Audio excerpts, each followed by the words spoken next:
What's up, everybody? This is Dr. Nick with Leverage Media, and welcome to another episode of Path to a Million podcast.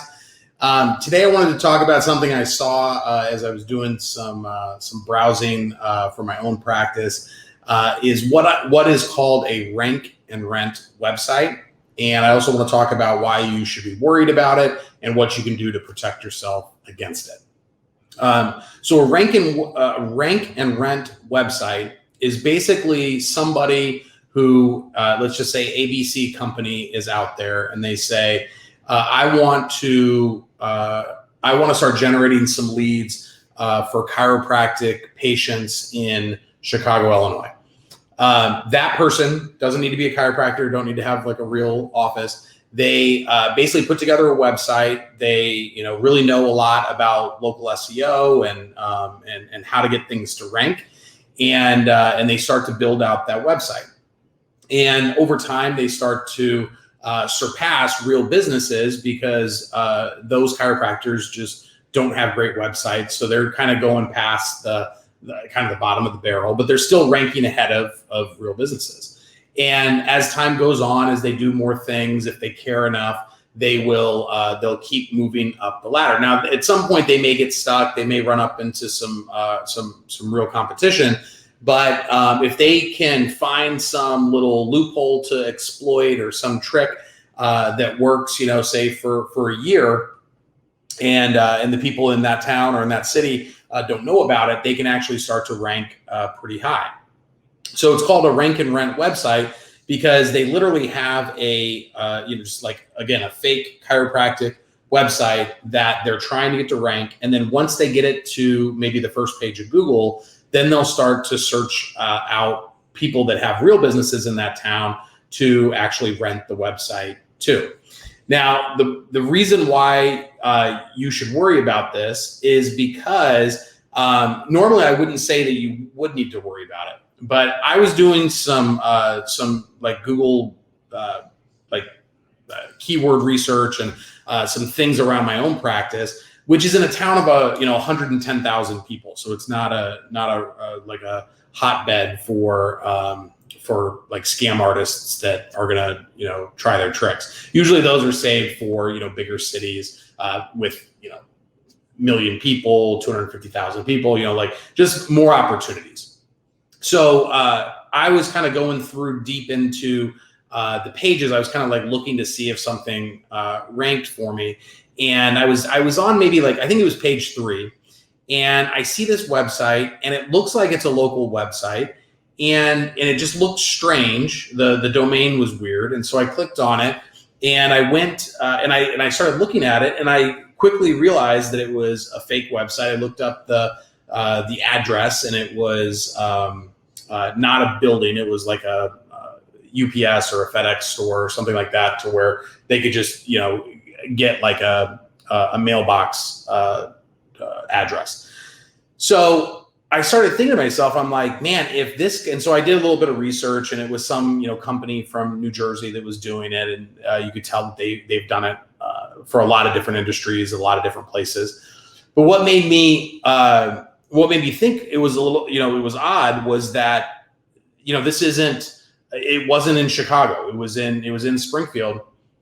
And if they're doing that, if there's a successful franchise, they always start in the biggest population centers, and that's kind of like their round A of development. Usually they'll stay regional for a little bit, but when they expand out into the nation, they'll start in the big cities. They'll put a bunch of locations there. They'll figure out all their systems. Then they'll start to go to like that second tier city, like the Omaha, Nebraskas and the Austin, Texas, and places that have, less than 1 million people. Then they'll start to expand out into, like the suburbs around the big cities. But eventually they get to towns like Springfield, where, like when Chick-fil-A came to Springfield, it was huge news. There's still a line, around the block a couple of years later. But, those are like the C, D, E level expansions. So if people are doing these rank and rent websites in a town of 110,000, that means that there's a lot more out there. It's kind of like a cockroach. If you see one of them, there's probably a million more. And what comes along with rank and rent websites is also what they call map spam. So this happens a lot in home services, like gutter cleaning and lawn maintenance, and anything where like plumbing, electricians, like anything where somebody like has an emergency and they're just going to go to Google. They don't really have a plumber. They don't have somebody who does the lawn care that they're needing to do, but they're just like looking to find somebody, and they'll take whoever pops up. So they have all their little tricks of how they show up. But again, these are not real businesses, and they're basically lead generation companies. There was something like this when I first started out in practice. I cannot remember the name of it. And it's probably because I've like mentally blocked it because I had so many screaming matches with these people.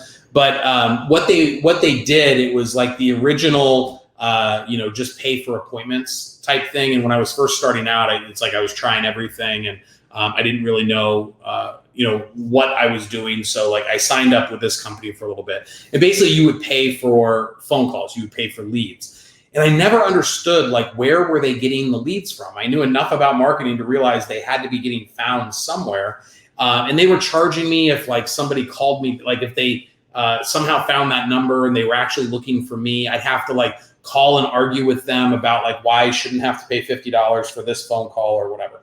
But what I finally realized after I stopped using them is that they had created a Yahoo account for my business, and I hadn't claimed my Yahoo listing. And so they had claimed it, and they had a tracking number on it, which was the tracking number that went to my phone, and that's how they were recording it.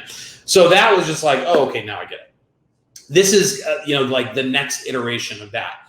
So if that is starting to show up in your map pack, if you're starting to see like odd websites that are showing up in the first couple pages of Google, that's where it is so important for you to have things properly optimized. So like you need your SEO to be on point so that some fake company can't get in front of you. I guarantee you in almost every city in this country, if I spent enough time, I could probably get to the second page of Google, just because there are so many poor websites out there that chiropractors run, that if you just like did some like real basic SEO type tactics, you would be able to rank, especially for specific keywords. And this is what this company was doing, was they were really trying to rank for, the most popular search keywords. So I implore you that if I'm starting to see this, it means it's only a matter of time until it is rampant throughout. There are more and more tools that are coming out that are making it easier for people to pump 100 of these websites out, to pump as much content out as they want.